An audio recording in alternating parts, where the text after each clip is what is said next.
Guys, I want to give you some tips how to get rid of mugwort.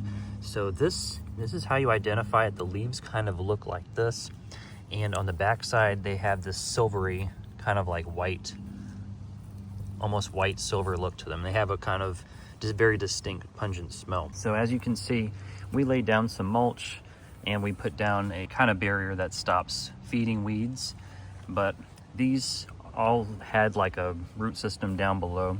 Obviously, the first thing you can do, kind of take this down, you know, past the mulch down to the actual dirt, and you can pull these, but you're going to be having to do that pretty frequently. That's what I would recommend. One thing you can actually do is pull out the root system, because you can see, you kind of dig down and that's going to grow right back, but it's going to take a little bit. And here we've got one that we've dug up.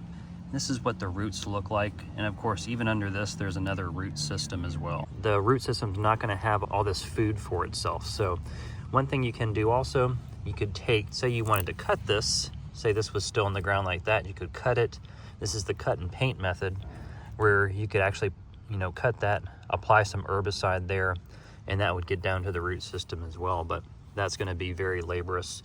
One of the best things I could find, you can apply some herbicide to this, but the best thing is going to be actually laying a nice thick black tarp over the area for 1 to 2 years, then put 4 to 6 inches of mulch over it, and that's going to allow it to not grow. So that's unfortunately the best way to do it, the most laborious way, but this is what we're going to probably do for now. Just go all the way down to the dirt and pull what we can, and then probably in a few months do that again. But the best way is going to be the black tarp method.